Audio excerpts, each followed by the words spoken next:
पढ़ाई लिखाई करो तो दिल से करो, और अगर पढ़ने में दिल ना लगे यानी मन ना लगे तो मत करो, मत करो।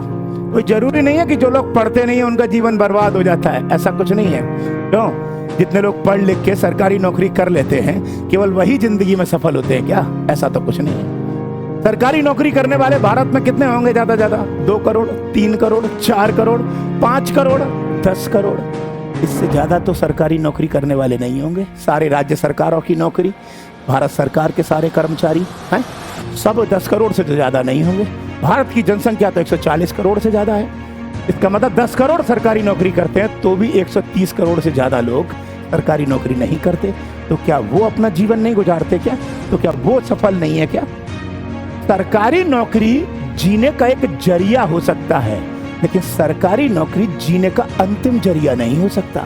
हाँ, मैंने ये जरूर माना कि सरकारी नौकरी गारंटी है, सरकारी नौकरी एक सिक्योरिटी है, सरकारी नौकरी एक आजीवन बीमा है कि अगर सरकारी नौकरी आपकी लग गई तो आप, आपके बच्चे, आपका परिवार सेफ रहेगा, और रिटायरमेंट के बाद भी सरकार पेंशन के द्वारा सेफ रखेगी। यह मैंने मान लिया कि अन्य की तुलना में सरकारी नौकरी एक सुरक्षित विकल्प है।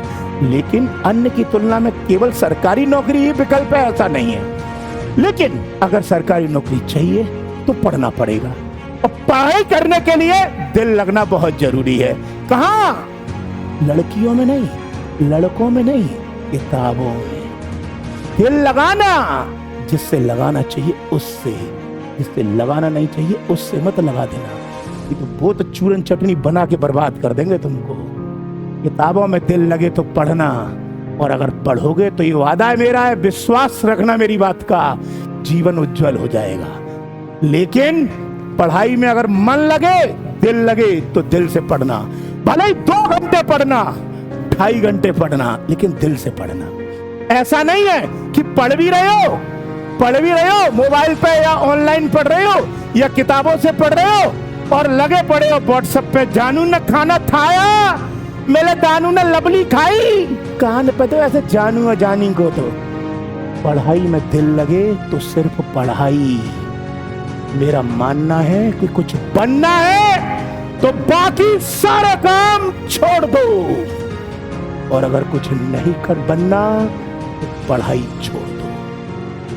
इन दोनों के अलावा तुम्हारे पास कोई विकल्प नहीं है। फिर मिलूंगा, जल्द मिलूंगा, अवश्य मिलूंगा। तब तक के लिए जय हिंद।